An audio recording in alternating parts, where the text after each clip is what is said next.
Bonjour, c'est Gilles sur boursicoté.com. Voici l'analyse technique des principaux indices mondiaux, donc à la date du vendredi 19 septembre 2014. Donc comme d'habitude, je vous propose de bien mémoriser ici le graphique du CAC 40 puisqu'il servira de point de référence aux autres indices que nous allons désormais analyser. Donc le point de référence ici se situe sur la phase de consolidation avec un retour sur le précédent point haut que nous avions eu le 4 septembre 2014. Nous allons voir que selon les indices, eh bien, nous avons des mouvements relativement différents.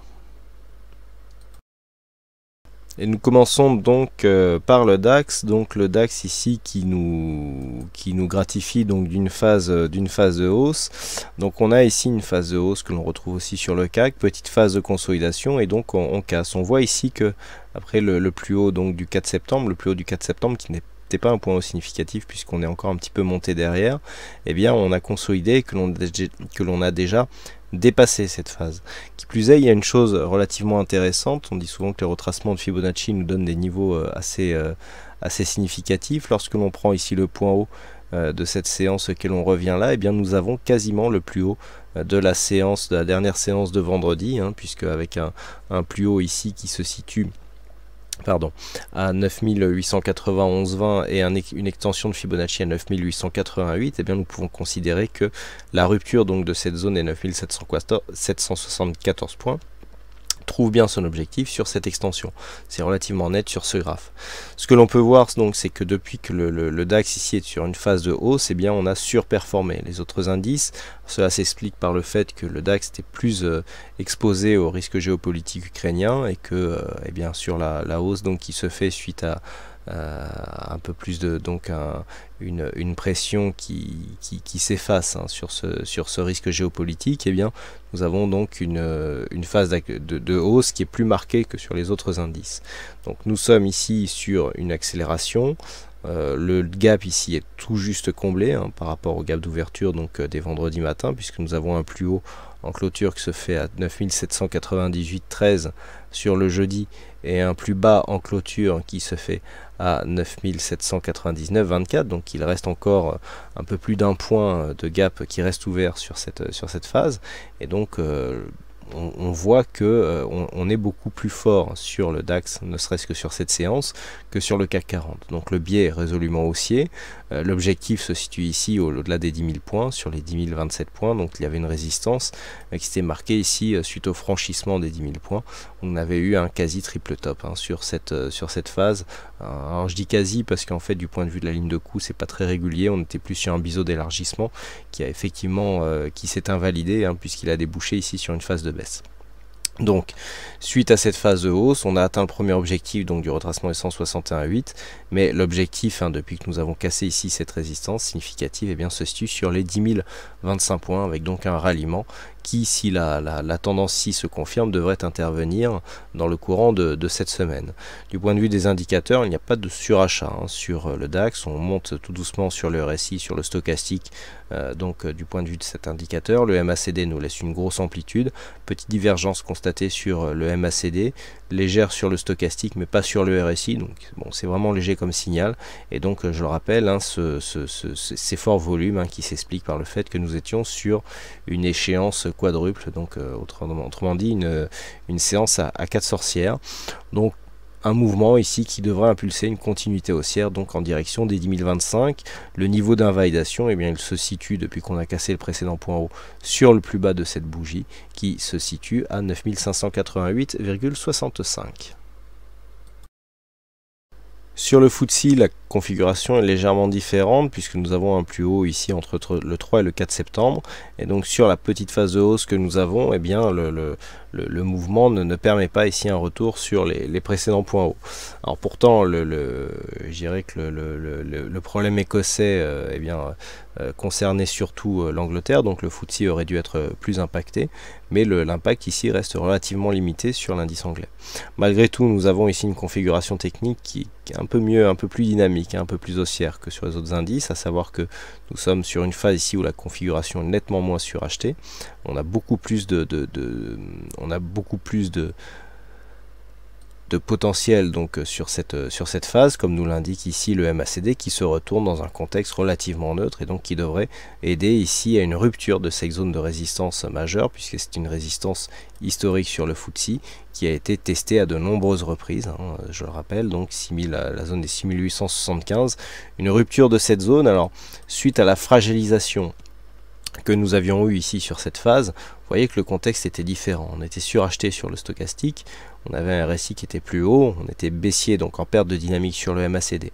Là on revient sur un test, hein, c'est-à-dire qu'on est revenu ici sur le point haut, marquer un contact sur cette zone, et donc on est sur une phase de retournement haussier. Donc on a beaucoup plus de potentiel sur cette phase, avec une consolidation limitée. On est juste venu tester le retracement de 38,2% de Fibonacci, et tout de suite on attaque cette zone. Donc là clairement, l'objectif est la cassure cette semaine de cette zone ici, 6875, 6905 points. 6905 points ayant été le plus haut suite à une tentative de cassure de cette zone, mais qui a échoué par la suite. Donc actuellement, la cassure n'est pas faite, mais au vu de la configuration technique, on attend une grosse dynamique qui permettrait donc de casser cette zone de résistance. Comme c'est une zone de résistance majeure qui a été énormément testée, elle devrait libérer énormément d'énergie à la hausse si toutefois elle l'était. Donc on attend ici un mouvement d'accélération suite à la rupture de cette zone. Le niveau d'invalidation de ce scénario se situe sous le plus bas de cette bougie, à savoir 6748 points. Passons maintenant aux indices américains avec le S&P 500. Donc le S&P 500 qui lui aussi a connu une forte phase de hausse. On avait là aussi un point haut qui avait été marqué le 4 septembre, comme sur le CAC, ensuite donc phase de consolidation. Sauf que le plus haut ici, un petit peu à l'image du DAX, a été cassé d'une manière beaucoup plus significative que sur le CAC 40. Hein. On est dans la même dynamique que le DAX.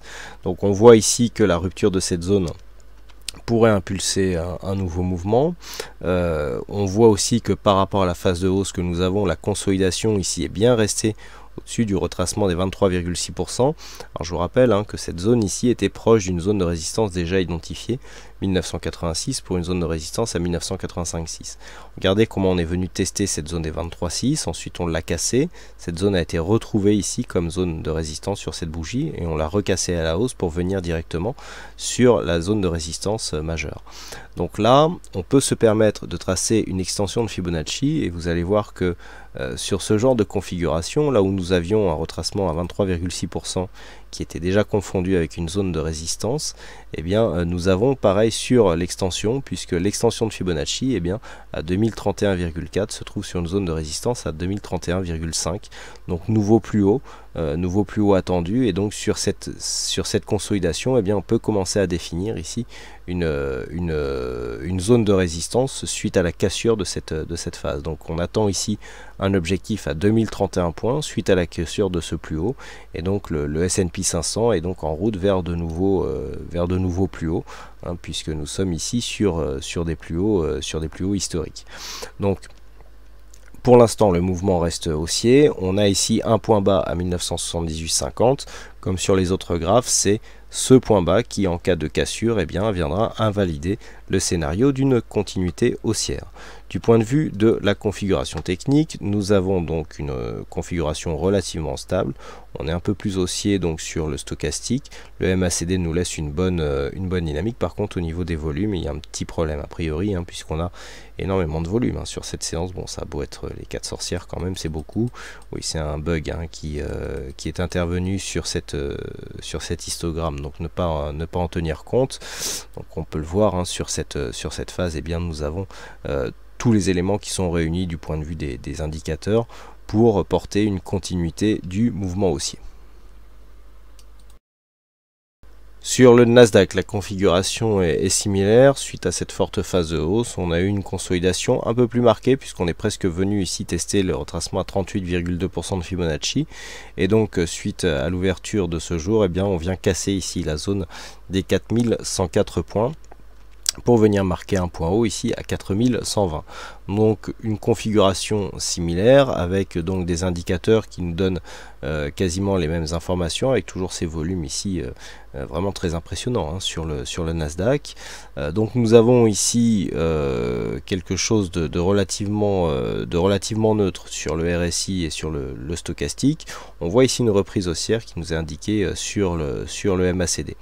Donc le fait d'avoir eu ce mouvement alors que nous sommes déjà sur une cassure d'un point haut significatif montre que on peut avoir une accélération là aussi sur cet indice. Donc on peut effectivement prendre les mêmes outils pour mesurer les objectifs. Donc on prend les extrêmes, donc le plus haut et le plus bas, et donc nous avons normalement une zone d'extension qui devrait nous donner le prochain objectif, donc à 4173 points.